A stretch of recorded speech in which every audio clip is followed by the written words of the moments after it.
Bien, amis du MPEP, bonjour. Bonjour. Toujours un... Et puis, amis du MPEP au sens propre, puisqu'il n'y a évidemment pas que des gens du MPEP. Ça fait particulièrement plaisir de voir autant de monde dans la salle pour parler d'écologie et d'autres choses.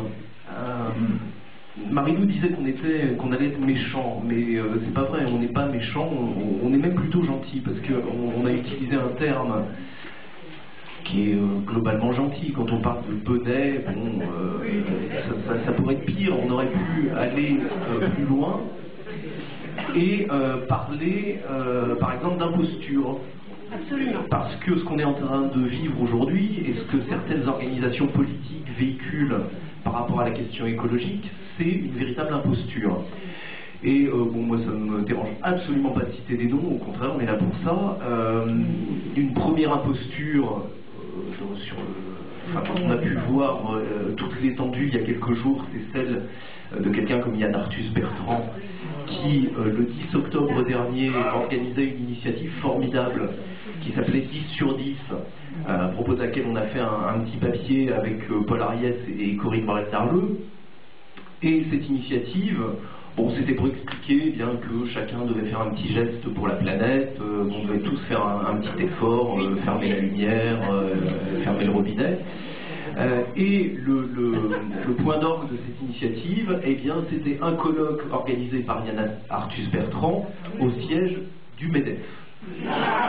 Avec nos camarades, donc les entreprises du CAC 40, qui étaient toutes réunies, vous aviez un gratin d'entrepreneurs, pour louer évidemment le comportement des entreprises, la conversion à l'écologie des grandes entreprises du CAC 40, et pour expliquer bien sûr eh bien, que le capitalisme était tout à fait compatible avec la protection de l'environnement.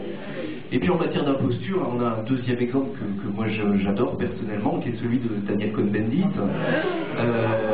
qui nous explique, même si voilà, le courant plutôt de gauche était majoritaire chez les Verts, eh bien Daniel Cohn-Bendit nous explique que la question du capitalisme, de la lutte des classes, c'est des choses absolument dépassées, et qu'au contraire, il faut faire de l'écologie au centre. Il faut faire de l'écologie avec le MoDem, il faut faire de l'écologie éventuellement avec Sarkozy quand il propose une taxe carbone qui est absolument scandaleuse. Voilà, alors on est véritablement dans l'imposture parce qu'on a des gens qui refusent de faire ce lien entre les questions sociales et environnementales et des gens qui refusent de mettre de la politique dans l'écologie et d'avoir une analyse politique de la crise environnementale. Et c'est véritablement ce qu'on dénonce au MPEP, parce que si on continue à faire ça, eh bien d'une part on n'a aucune chance de résoudre la crise écologique, mais en plus eh bien, on va créer exactement l'effet inverse, c'est-à-dire que pour la population, l'écologie sera avant tout synonyme d'austérité. Et je crois que pour bien comprendre comment on arrive dans cette situation, il faut faire un petit recul. Alors je ne remonterai pas aussi loin que Michel au néolithique, mais je remonterai dans les années 70. Michel évoquait le premier sommet de Stockholm sur les questions environnementales, et dès les années qui précédaient ce sommet de Stockholm, il s'est passé quelque chose de tout à fait intéressant. Donc la communauté internationale commence à se préoccuper d'écologie parce que, eh bien, on a des constats scientifiques sur la question de la biodiversité, sur l'accumulation des substances toxiques, sur des débuts d'études au sujet du climat, bref, un système productiviste, capitaliste, qui provoque des dégâts sur l'environnement. Et vous avez un mouvement écologiste qui commence à émerger, et des revendications écologistes qui commencent à porter dans le débat public, mais des revendications qui sont pas seulement purement écolo, mais qui sont aussi sur des questions sociales. Et les écologistes des années 60 et 70 portent véritablement les deux. C'est un mouvement qui marche sur deux jambes. Et notamment la question des rapports Nord-Sud, la question du capitalisme et de son impact sur le tissu social et sur les questions environnementales est très présent dans le discours. Et à cette époque, eh bien, se met en place ce qu'on connaît aujourd'hui comme étant la mondialisation et la stratégie qui a été mise en œuvre pour imposer la mondialisation, qui est le libre-échange. Et souvent, on croit que les choses se mettent vraiment en place avec le tournant ultralibéral de la fin des années 70 et du début des années 80, mais la mondialisation, le terrain est préparé dès les années 60 et dès les années 70. Et vous avez un organisme qui est créé par les États-Unis à la sortie de la guerre qui s'appelle le GATT, qui est devenu aujourd'hui l'Organisation mondiale du commerce, et qui a pour mission très clairement d'organiser le libre-échange. Et quand les questions environnementales se posent dans le débat public, eh bien, les tenants du capitalisme néolibéral repèrent immédiatement qu'il y a un risque majeur, qui est que la crise environnementale sonne la fin du libre-échange. Et que la volonté de protéger l'environnement amène certains États, certains mouvements sociaux à réclamer une régulation du commerce international. Et je ne sais pas si vous vous rendez compte, mais c'est quelque chose d'absolument abominable parce que le capitalisme est en train de construire et de dépenser une énergie folle à construire le libre-échange. Et donc l'environnement est perçu comme une entrave au développement du libre-échange. Et dès 1971, c'est-à-dire un an avant le premier sommet sur l'environnement à Stockholm, il se passe deux choses extrêmement importantes.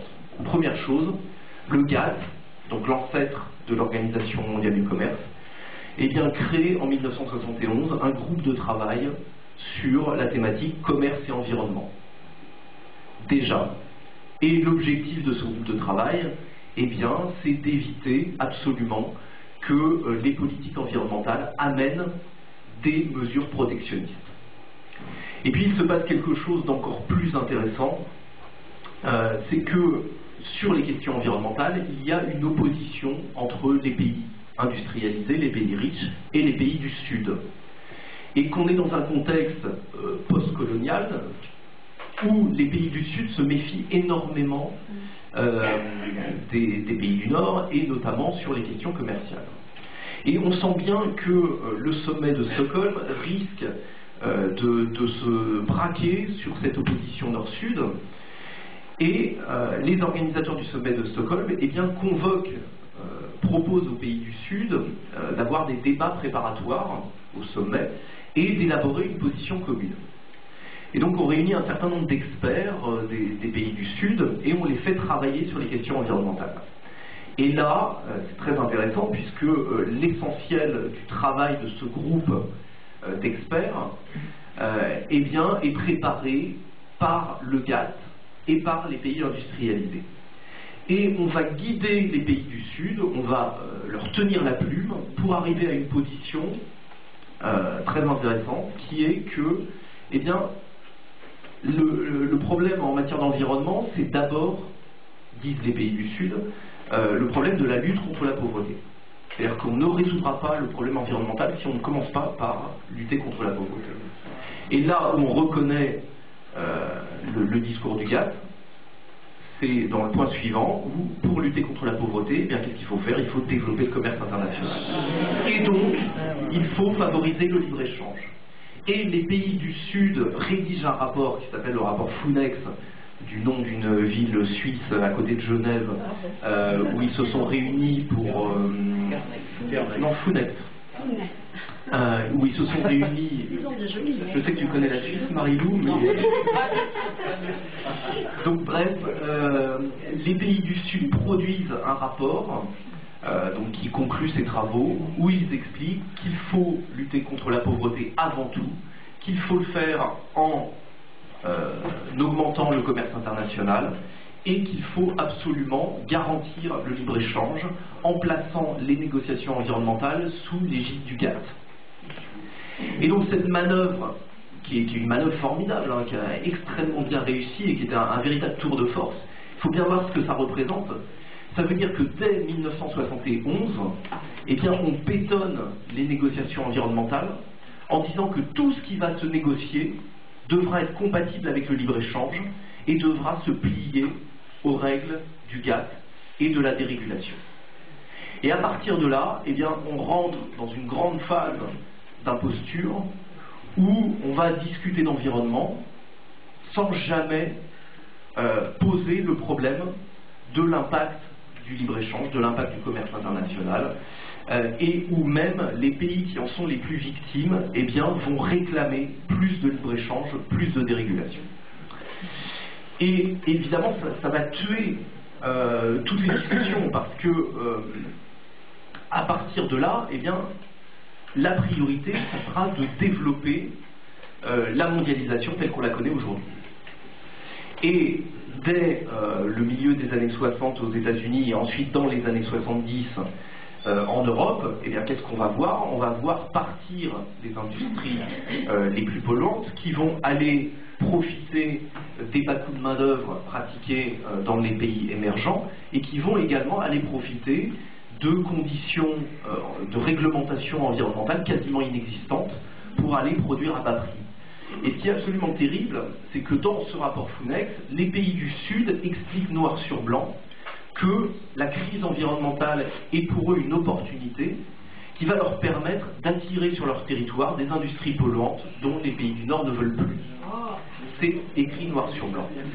Et donc, on a un piège, le piège du libre-échange, qui se referme sur les pays du Sud. Et donc, bon, dans les années 70, tout ça se met en place, et puis, effectivement, à partir de l'arrivée au pouvoir de Ronald Reagan et de Margaret Thatcher, eh bien, on a le grand tournant ultralibéral, et à partir de ce moment-là, eh bien, l'environnement est quasiment balayé, c'est-à-dire qu'on est dans la dérégulation à tout va, le recul de l'État, et on a un affaiblissement absolument terrible des mouvements environnementaux, la priorité des priorités étant de répondre au problème de la crise économique.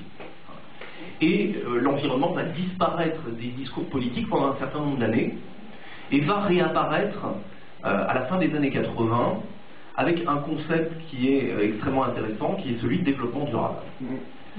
Et qui est un concept intéressant, pourquoi? Parce que, bon, il y a un tas de définitions du développement durable.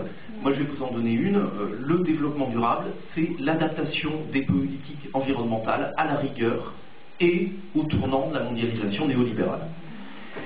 Et on voit en fait que les notions clés qu'on va retrouver théorisées dans ce développement durable à partir de 1987, eh bien, elles apparaissent dans le discours politique dès le début des années 80. Et que fait le développement durable? Eh bien, on procède déjà à un déplacement de la responsabilité. C'est quelque chose de très important et dont on n'est pas sorti et sur lequel il va falloir batailler. Avant le développement durable, quand on parle de pollution, et c'est intéressant de regarder les articles ou les émissions de télé des années 70, quand on parle de pollution, ceux qui sont désignés comme étant les pollueurs, c'est les industriels. Et progressivement, au cours des années 80, eh bien, on va s'arranger pour que le pollueur devienne le citoyen. C'est-à-dire, c'est plus l'industriel qui produit des produits polluants ou des produits qu'on jette au bout de quelques années ou qui met sur le marché des emballages, c'est la personne qui les achète et donc qui va devoir être responsable de cette pollution. Donc on va individualiser les questions environnementales et on va complètement les dépolitiser. Et en même temps, avec ce développement durable, on va voir émerger un discours autour des grandes peurs environnementales. Ce qui est très intéressant parce que ce discours sur la peur intervient au moment où un autre discours sur la peur est en train de ne plus marcher. C'est celui de la peur, évidemment, du bloc de l'Est et du conflit mondial. Et c'est quelque chose de très clair dans le discours. On voit les crises environnementales prendre le relais et devenir la grande peur globale qui va unifier les peuples et qui va, bien sûr, dépasser les classes sociales. Et avec le développement durable arrive un terme qui est très intéressant dans l'idéologie de ce qui deviendra le capitalisme vert, c'est celui de génération future. Ce concept de génération future qui nous projette dans le futur, alors ce qui n'est pas forcément inintéressant, mais qui surtout va permettre de dépasser les clivages sociaux, les notions de classe sociale, parce que le plus important dans le discours, ce sera les